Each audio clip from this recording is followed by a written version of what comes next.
Guys, Allu Arjun గారు ఇప్పుడు pan India సినిమాలతో దూసుకుపోతున్నారు. ఆయన తీసిన గత 4-5 సినిమాలన్నీ బ్లాక్ బస్టర్ హిట్ అయ్యాయి కాబట్టి ఆయన రేంజ్ అమాంతం ఇంటర్నేషనల్ గా పెరిగిపోయిందండి ఇప్పుడు. అయితే బన్నీ గారు తన కెరియర్ లో ఇన్ని హిట్ సినిమాలు ఇస్తున్నా సరే చాలా మంది స్టార్ డైరెక్టర్లని వదులుకున్నారండి.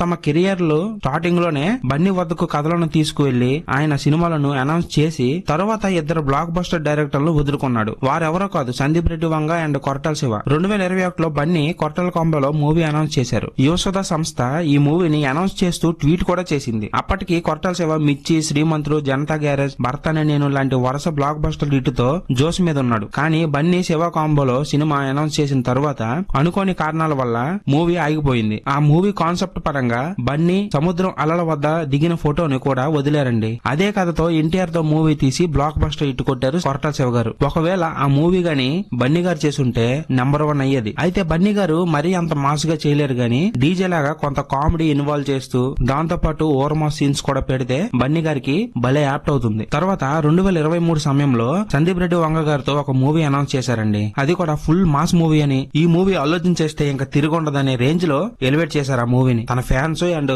మూవీ మేకర్స్ కూడా. దానికి టైటిల్ భద్రకాళి అనే పేరు కూడా పెట్టుకున్నారండి. అన్ని మంచిగా జరుగుంటే ఈ 2025లో మూవీ రిలీజ్ కావాల్సింది. కాకపోతే అనుకోని పరిస్థితుల వల్ల ఆ మూవీ ఆగిపోవడంతో ఆ తర్వాత సందీప్ రెడ్డి వంగ గారు రణబీర్ కపూర్ తో యానిమల్ మూవీ తీసి ఇండియానే షాక్ చేశారు. ఆ సినిమా ఇండియన్ బాక్స్ ఆఫీస్ ని ఊపేసిందండి. ఈ మూవీ రిలీజ్ అయ్యి హిట్ అయిన తర్వాత బన్నీ గురించి అండ్ సందీప్ రెడ్డి వంగ గారి కాంబో గురించి చాలా చర్చ జరిగింది. ఈ మూవీయే తను చేసుంటే ఇంకెంత రేంజ్ లో హిట్ అయ్యేదో ఊహించుకోండి అనే టాక్ కూడా బాగా వినిపించింది. అండ్ వీళ్ళిద్దరితో పాటు ఇప్పుడు త్రివిక్రమ్ గారితో కూడా మూవీ అనౌన్స్ చేసి ఆపేశారు. ఆ మూవీని ఇప్పుడు ప్రెజెంట్ జూనియర్ ఎన్టీఆర్ గారు చేసుకుంటున్నారు. అల్లు అర్జున్ గారి కెరియర్ లోనే ది బిగ్గెస్ట్ హిట్స్ ఇచ్చిన డైరెక్టర్ ను కూడా కాదనుకుని ఒక తమిళ డైరెక్టర్ తో మూవీ చేస్తున్నాడంటే కొంచెం ఆలోచించాల్సిన విషయమే. అవును, ఆ డైరెక్టర్ కూడా మంచి హిట్స్ ఉన్నాయే. కాకపోతే అన్ని కథలు కలిపి కొట్టుడు కొడతాడనే అపవాదు కూడా ఉంది తన మీద. అలాంటి డైరెక్టర్ నమ్మి 1000 కోట్ల సినిమా తీస్తున్నాడంటే అల్లు అర్జున్ ఏం చూసాడో మరి తనలో. ఇంతకీ ఈ త్రివిక్రమ్ గారి మూవీని కాదనుకోవడానికి కారణం ఏంటంటే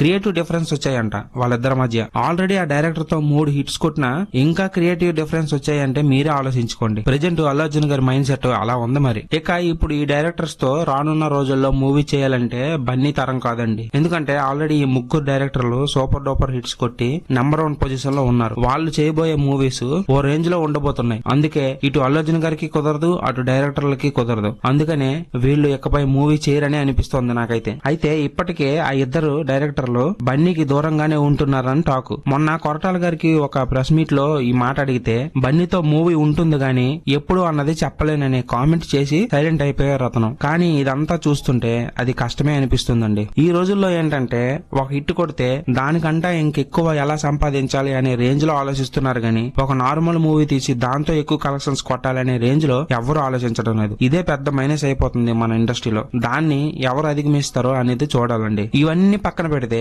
త్రివిక్రమ్ గారితో అల్లు అర్జున్ గారు మూవీ చేసి ఉండాల్సిందండి. ఎందుకంటే పురాణాల మీద త్రివిక్రమ్ గారికి ఉన్న పట్టు అలాంటిది కాదు. అలాంటి వారితో అలాంటి మూవీ చేయడం చాలా ఉపయోగపడుతుంది తన కెరియర్ కి అండ్ అవతల వారి కెరియర్ కి కూడా. అలాంటిది ఇలాంటి మంచి చాయిస్ ని వదులుకున్నాడంటే బన్నీ కొంచెం ఆలోచించాల్సిన విషయమే. అయితే ఇవన్నిటికంటే మెయిన్ గా ఒక తమిళ డైరెక్టర్ నమ్మి తన ప్రైమ్ టైం అయిన ఒక 3 సంవత్సరాలు తన చేతిలో పెట్టడం అంటే గ్రేట్ అనే చెప్పుకోవాలి. మూవీ నుంచి కంటెంట్ ఏమీ రిలీజ్ కాకపోయినా రిలీజ్ అయిన చిన్న స్టిల్స్ అయితే కొంచెం పర్వాలేదని అనిపిస్తున్నాయి. కానీ ఈ డైరెక్టర్ అలాంటి రేంజ్ ఉన్న గ్రాఫిక్స్ ని హ్యాండిల్ చేయగలరా లేదని కొంచెం డౌట్ గా ఉంది. చూడాలి, అన్నిటికీ సమాధానం కాలమే చెప్తుంది కదా. ఇంకొన్ని రోజులు అయితే ఎవరి బాగోట ఏంటి అని క్లియర్ గా తెలిసిపోతుంది. సరేనా? ఈ వీడియోని ఇంతవరకు చూసినందుకు చాలా థ్యాంక్స్ అండి. మళ్ళీ ఇలాంటి వీడియోస్ చాలా వస్తుంటాయి మన ఛానల్లో. వాటిని మీరు చూడాలనుకుంటే కింద సబ్స్క్రైబ్ బటన్ ని ఓకే చేసుకుని బెల్ ఐకాన్ ని ఆన్ చేసుకోండి. సరేనా? నేను పెట్టే ప్రతి వీడియో మీకు నోటిఫికేషన్ గా వస్తుంది. అలా చేస్తారని మనస్ఫూర్తిగా ఆశిస్తున్నా. సరే మరి, bye guys, take care. Thank you for watching my video.